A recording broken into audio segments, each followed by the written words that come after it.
Hello प्यारे बच्चों, कैसे हो आप सब। आई होप आप सब बहुत अच्छे होंगे, आपकी फैमिली में भी सब लोग बहुत अच्छे होंगे।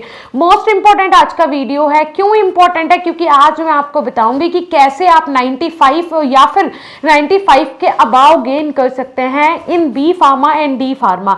कुछ मैं आपको गोल्डन टिप्स बताऊंगी, उन टिप्स को आपको फॉलो करना है। 110% अगर आप उन टिप्स को फॉलो करते हो तो आप 90% के अबाव आराम से और आसानी से गेन करेंगे। कैसे?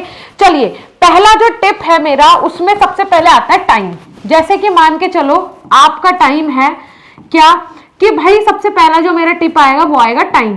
टाइम कैसे? कि आपको पहले ये देखना है कि आप किस टाइम में कंफर्टेबली पढ़ पा रहे हैं। ये पहला नंबर का टिप है, ठीक है। इनको नोट कर लेना। एंड आई एम श्योर कि अगर आप इन टिप्स को फॉलो कर लेते हो ना, 100% मैं गारंटी के साथ बोल सकती हूँ कि आप 95 के अबाव गेन करेंगे। फार्मेसी कोई इतना हार्ड नहीं है बेटा, बहुत ही इजी है। क्योंकि 12th में आपको बहुत कुछ पढ़ना पड़ता है, लेकिन फार्मेसी में आके आपको मात्र 5 यूनिट पढ़नी होती है, और वो भी पर्टिकुलर। अगर आपने उनको ठीक से पढ़ लिया ना तो 90% लाना तो चुटकियों का खेल होता है फार्मेसी के अंदर। तो आप लोगों को इस तरीके से ही पढ़ना है। हमने हमेशा ही देखो, उस टाइम तो कोई ऑनलाइन प्लेटफॉर्म नहीं था, उस टाइम कोई समझाने वाला नहीं था। 2017 में जब तक यूट्यूब का उतना क्रेज नहीं था, और सबसे बड़ी बात कि हमारे पास कोई एंड्रॉइड मोबाइल नहीं था। यूट्यूब पे कुछ टीचर्स उस समय थे भी, लेकिन हमारे पास एंड्रॉइड मोबाइल नहीं था। इस वजह से हम लोग कभी देख भी नहीं पाते थे कि भाई पढ़ना कैसे, कहां से। सिर्फ हमारे पास बुक्स का सहारा होता था। 2017 में एडमिशन लिया था हमने, और आप सोच के देखो कि 2017 जबकि हमारे पास कोई एंड्रॉइड मोबाइल नहीं था, उसी का कारण ये था कि हम लोग देख नहीं पाते थे, गूगल का या यूट्यूब का सहारा नहीं ले पाते थे। लेकिन आज 12th standard, 11th standard, 9, 10th के बच्चों के पास मोबाइल है, और ग्रेजुएशन में आके तो 100% बच्चों के पास मोबाइल है ही है, एंड्रॉइड। तो आप लोगों के लिए तो बहुत इंपॉर्टेंट है भाई। आप लोगों को तो फायदा उठाना चाहिए ऑनलाइन प्लेटफॉर्म्स का। सीरियसली, कॉलेजेस पहले भी थे, आज भी हैं। स्कूल्स पहले भी थे, आज भी है। फर्क किस में आया है? चेंजेस कहां है? ऑनलाइन प्लेटफॉर्म्स में आया है। और उससे आप लोग देख भी पा रहे हो कि आज के टाइम पे कितना स्मार्ट हो गए स्टूडेंट, कितने स्मार्ट हो गए लोग, कितने स्मार्ट हो गए सोशल मीडिया के कारण।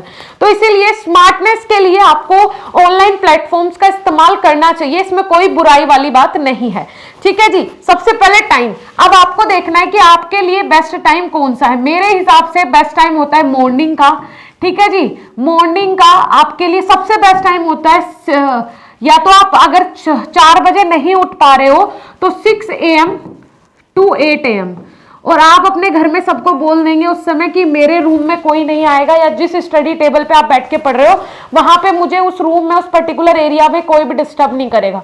तो आप इस टाइम में पढ़ सकते हो। अदरवाइज सबसे बेस्ट जो टाइम होता है वो होता है 4 AM to 6 AM, ठीक है। इस टाइम में अगर आप पढ़ते हो ना तो आप दिन के लगा के चलो 5 घंटे, और ये सुबह के 2 घंटे बिल्कुल बराबर होते हैं। तो अब आप डिसाइड कर लो कि आपको 2 घंटे में उतनी चीजें कवर करनी है, 5 घंटे में उतनी चीजें कवर करनी है, ठीक है। दूसरे नंबर पे जो आता है बेटा, सेकंड नंबर पे मैं दूंगी, सेकंड नंबर मेरा रहेगा राइटिंग को।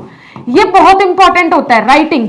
अगर आपने अच्छा लिखना सीख लिया ना, सीरियसली मैं बोल रही हूँ कि आप बहुत अच्छे मार्क्स गेन करोगे। ऐसा नहीं है कि आपने फूल पत्ती और बहुत जड़ित करके लिख दिया, राइटिंग बहुत अच्छी है, लेकिन पता चल रहा है लिखा उसमें कुछ भी नहीं है, ऐसा भी नहीं होगा। लेकिन देखो, अगर आपकी हैंडराइटिंग अच्छी नहीं है, आपको आता सब कुछ है, तो आपके 80% तक आप पहुंच जाओगे। लेकिन वहीं पे अगर आपकी हैंडराइटिंग अच्छी है और आपको आता भी सब कुछ है, तो आपके 90% या 85% लाने से कोई नहीं रोक सकता। मतलब हैंडराइटिंग मैटर करती है, 110% मैटर करती है। क्योंकि एक first impression is a last impression वाली बात होती है ना। तो पहला इंप्रेशन राइटिंग से उस पे, टीचर पे ऐसा डालो, एग्जामिनर पे ऐसा डालो कि बस इस बच्चे की कॉपी तो बढ़िया ही चेक करनी है। मतलब एक पॉजिटिव इंपैक्ट जो है वो उसके लिए पहले से आपका आ जाएगा, ठीक है। तो हैंडराइटिंग मोस्ट इंपॉर्टेंट है, इसके लिए आप प्रैक्टिस करेंगे, ठीक है जी। कंटिन्यू प्रैक्टिस करेंगे। उसके बाद मेरा आ जाता है तीसरे नंबर पे। अगर आपने मान के चलो 5 यूनिट है आपकी, या आपके 10 चैप्टर है डिप्लोमा में, और अगर बी फार्मा की बात करें 5 यूनिट है आपकी, 5 में से अगर आपने 3 यूनिट तैयार कर ली, मान के चलो 3 यूनिट ही आपकी तैयार हुई है एग्जाम तक, कोई दिक्कत नहीं है। बार बार रिवीजन करो, रिवीजन करो, बहुत जरूरी है, रिवीजन बहुत जरूरी है। अगर ये 3 यूनिट भी एग्जाम में आपने अच्छे से याद कर ली कि इसमें से कुछ भी आ जाए वो नहीं छूटेगा, तो आपको पास होने से कोई नहीं रोक सकता, है ना। और अगर आपकी पूरी भी तैयारी है बेटा, 5 यूनिट भी आपकी, अगर आपकी 5 यूनिट भी पूरी तैयार है ना बेटा, 5 यूनिट भी पूरी तैयार है, कंटिन्यू रिवीजन करो। ठीक है जी। चलिए उसके बाद नेक्स्ट जो आता है वो ये आता है कि भाई आपने सबसे पहले आपने टाइम मैनेज कर लिया, फिर उसके बाद आपने आपकी हैंडराइटिंग भी अच्छी है, आपकी प्रिपरेशन पूरी हो गई, और अब आपने क्या किया भाई, रिवीजन भी कर लिया। ठीक है, कंटिन्यूअसली आप उसको रिवाइज भी कर रहे हैं। अब आपने क्या करना है, सबसे मेन और इंपॉर्टेंट चीज आपने ये याद रखनी है कि क्वेश्चंस जब आप अटेम्प्ट करें ना, तो उस क्वेश्चन को ऐसे अटेम्प्ट करना है। फॉर एग्जांपल मान के चलो, जो मैं 4th नंबर पे आपको टिप दे रही हूँ, इंपॉर्टेंट है बहुत। क्या, जैसे आपको मान के चलो 5 क्वेश्चन है, ठीक है, 5 में से आपको 4th नंबर का जो क्वेश्चन है वो नहीं आता, ठीक है, तो आप क्या करेंगे, पहले आप ये 5 क्वेश्चन में से जो 4 क्वेश्चन है वो कर लेंगे, पहला, दूसरा, तीसरा और 5वां। लास्ट नंबर पे 4th वाले के लिए जगह छोड़ेंगे। लेकिन उसको आपको ऐसा नहीं है कि अटेम्प्ट नहीं करना, अटेम्प्ट करना है। ऐसा तो नहीं है कि कभी आपने उसके बारे में नहीं पढ़ा होगा, बस ये है कि वो आपने पढ़ा नहीं है, टॉपिक तैयार नहीं किया, लेकिन आप उसके बारे में थोड़ा बहुत जानते हैं। तो आपको थोड़ा बहुत जानने से ना, आपको क्वेश्चन को 4th नंबर वाले को बेटा बना के लिखना है। ठीक है, बना के लिखना है, मन से बना के लिखना है, उसी से रिलेटेड चीजें होनी चाहिए, सिलेबस से रिलेटेड। ऐसे नहीं गाना बना के लिख देना है, वो नहीं करना है। आपको पता है ना कि वो चीज होती क्या। फॉर एग्जांपल आपने नर्वस सिस्टम के बारे में पढ़ लिया, ठीक है, आपने डाइजेस्टिव सिस्टम के बारे में पढ़ लिया, और ये पूछ लिया गया आपसे क्वेश्चन रेस्पिरेटरी सिस्टम, ठीक है। अब रेस्पिरेशन का आपको पता तो है कि लंग्स से होता है रेस्पिरेशन, है ना, उसमें ये प्रोसेस होती है, हार्ट का भी काम होता है, लेकिन आप उसके बारे में प्रॉपर नहीं जानते हैं, लेकिन पता है कि कैसे कैसे वो होता है, थोड़ा बहुत उसके बारे में जानते हैं। डायग्राम बनाओ, लिखना शुरू कर दो, ठीक है। तो ये होता है सबसे बड़ा कि भाई क्वेश्चन छोड़ना नहीं है, करना है अटेम्प्ट। जहां वो आपका 10 नंबर का क्वेश्चन होगा, 5 नंबर का क्वेश्चन होगा, 5 में से 5 नहीं मिलेंगे, 10 में से 10 नहीं मिलेंगे, लेकिन 10 में से 5 तो मिल जाएंगे, 5 में से 3 या 2 तो मिलेंगे, कुछ ना कुछ तो दे के जाएगा ना वो। तो ऐसा आपको जरूर करना है, कोई ब्लैंक नहीं छोड़ना है।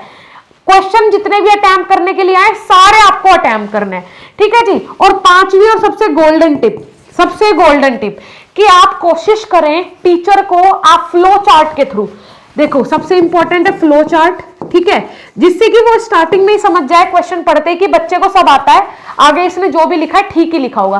फ्लो चार्ट में उसे पूरा जो आपका आंसर है उसे रिप्रेजेंट कर दो, ठीक है। दूसरा आ जाता है डायग्राम, ठीक है, डायग्राम के थ्रू, फ्लो चार्ट के थ्रू, और अपना अगर आपकी केमिस्ट्री है तो रिएक्शंस, और उसके बाद आता है आपका लास्ट में थ्योरी, ठीक है। इस तरीके से उसको क्वेश्चन के आंसर को प्रेजेंट करना है। स्टार्टिंग में ही फर्स्ट पेज पे उसको लग जाना चाहिए आपके एग्जामिनर को कि इस बच्चे को सब आता है, अब इसने आगे जो लिखा होगा अच्छा ही लिखा होगा, ठीक है। इन चीजों पे फोकस करना है, ये गोल्डन रूल्स है। अगर आप इन रूल्स को फॉलो कर लेते हो अपने एग्जाम्स में 110%, 95% के अबाव आप गेन करेंगे, ठीक है।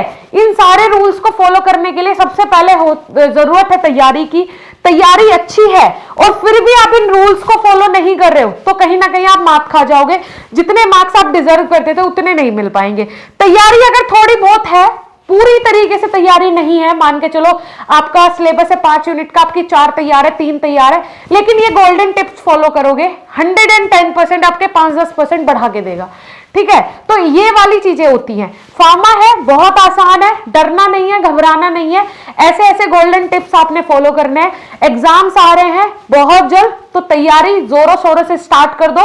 बीएसपी फार्मेसी के ऐप पे डेली बेसिस पे लाइव क्लासेस चल रही है, सुबह और शाम टीचर लाइव क्लास दे रहे हैं। बहुत जल्द मैराथन क्लासेस स्टार्ट होने वाली है, फटाफट जाके क्रैश कोर्स में ज्वाइन करो, क्योंकि वो एग्जाम प्रिपरेशन के लिए ही स्पेशल बैच बनाया गया है। मास्टर कोर्स और डिजिटल कोर्स में भी आप ज्वाइन कर सकते हैं। किसी स्टूडेंट की अगर बैक आई है तो उसके लिए भी स्पेशल कोर्सेज हमारी ऐप पे अवेलेबल है, ठीक है। आप ऐसा भी कर सकते हो कि अगर आप किसी कोर्स में ज्वाइन करना चाहते हो तो आप हमारी वेबसाइट का यूज भी कर सकते हो, ठीक है। मैं आपको दिखा देती हूँ, देखिए आपको गूगल पे जनरली सर्च करना है बीएसपी फार्मेसी, ठीक है जी। सो आपके सामने कुछ इस टाइप का इंटरफेस आएगा। जब आप सर्च करोगे अपने मोबाइल में ऐसा इंटरफेस आएगा, साइड में 3 लाइन दी होगी मोबाइल में, वहां पे उस पर क्लिक करके कोर्सेज पे क्लिक करना है। ये हमारे हो गए जी कोर्सेज ओपन, ठीक है। बी फार्मा में अगर आप हो, बी फार्मा पे क्लिक करो, यहाँ आगे बी फार्मा के सारे कोर्सेज, ठीक है। फर्स्ट सेमेस्टर में हो, फर्स्ट सेमेस्टर पे क्लिक करना है आपने, ठीक है। फर्स्ट ईयर का पूरा कोर्स लेना चाहते हो जिसमें फर्स्ट सेमेस्टर सेकंड सेमेस्टर दोनों आता है, चलो फर्स्ट सेमेस्टर पे हम क्लिक कर लेते हैं।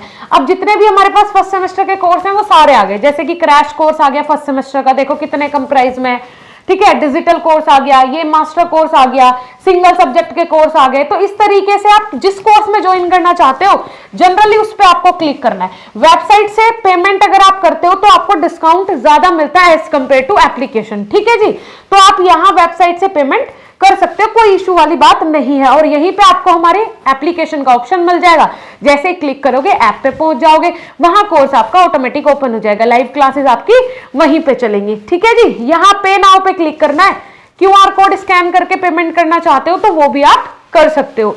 ठीक है जी, बहुत ही आसान सा प्रोसीजर है, बहुत ही सिंपल प्रोसीजर है ज्वाइन करने का कोर्स। अभी भी कोई डाउट होता है तो आप कॉन्टेक्ट डिटेल्स पे कॉन्टेक्ट भी कर सकते हैं। ठीक है बच्चों, थैंक यू।